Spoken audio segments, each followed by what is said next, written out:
Hello mga kapatid. Bakit ba ako naging supporter ni Pangulong Duterte at ng anak niyang si Inday Sara? Minsan tinatanong ako ng kaibigan ko, bakit parang para sa akin, laging tama si Pangulong Duterte and he can never do no wrong. Diba? Well, the answer to that is simple. Wala namang perpektong tao sa buong, walang perpektong tao. Pero una, technically speaking, Rodrigo Duterte is a lawyer. Maraming mga parties na ini-invoke. Dati nga, nung tumatakbo si Pangulong Marcos, sinasabi ng mga kalaban niya na yung kalaban niya, lawyer siya, hindi, etc., etc., etc. So, may timbang ang pagiging abogado. Alam ang batas. Alam ang batas. Okay, so let's get it out of the way. Ikalawa, guided not only by the law, but guided by principle, which is to serve the Filipino people. Paano akong hindi hahanga sa isang alam niyo, hindi naman siya pag-ano po, pero bihirang-bihira akong humanga kahit kanino. And I was a Marcos supporter, pero hindi ko siya hinahangaan. Iisa lang na tao sa kasaysayan, sorry to say, ang talagang lubos kong hinangaan when it comes to politics, and that is Rodrigo Duterte. If you are guided by the truth at yung mabuti para sa nakararami, para sa iyong kapwa, it is a very sad and lonely road. Kasi mas madaling maging tahimik, tapos kikita ka lang ng pera on the side. Kung may ginagawa ka mang illegal na itatago mo. Position of fame and influence, mas madali. Mas madaling hindi pag-usapan ng politika at magpagwapo ka na lang or gumawa ka ng ibang content. Ako naman, sharing lang naman to eh. Hindi ka man ako kumikita rito. Hindi rin naman ako binabayaran dito. Baka akala ng iba, binabayaran ako. Ngunit, ano kasi, this is just sharing of opinion. Parang nakikipagkwentuhan lang ako sa inyo and baka may magawa ako mabuti. If you are guided, alam nyo, kahit sa corporate governance po, number 1 na tinatalakay ang board of directors ng mga korporasyon. Papalakad ng korporasyon. Basically, they are the government. They are the governing body. Itong mga to, dapat ito nagtutulungan. Pero they can be likened. They are very similar to sangguniang panlalawigan, sangguniang panlunsod, Congress, Senate. Na kapag ang isa matino at lahat hindi, wala ring mangyayari. However, the former President Duterte is blessed na mapunta siya sa isang executive position, which is naging pangulo siya. And talagang he did justice para sa bayan natin. Yung political will na ipakita. And it is a lonely road kasi ang dali naman na pangulo ka na.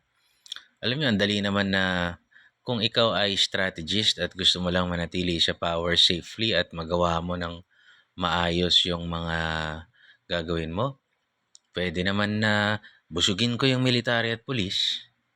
Tapos yung mga tropa pips natin, pro-US, tsaka yung kung ano sino-sino faction, pagbigyan ko na din.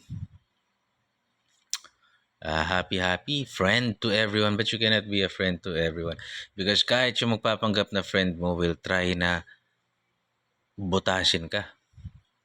Alam nyo ba, may mga nagwi-whistle blow. Mga whistleblower, pero ang totoo, sila yung gumawa ng katarantaduan talaga. Just to save their asses. So, ang ending nun, ikaw na pinakisamahan mo siya, ikaw pa ang mapapahamak.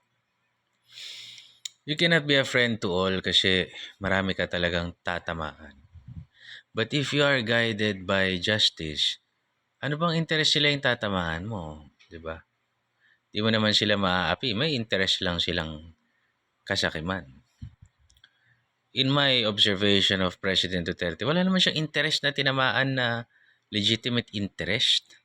Ang tinamaan niya, political ambition, illegitimate interests na fueled by greed.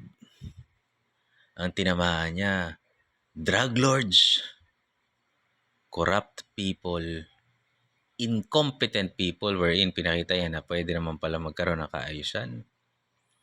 Oligarchs na akala nila they are above the law pero hindi pala nung nandiyan si Duterte.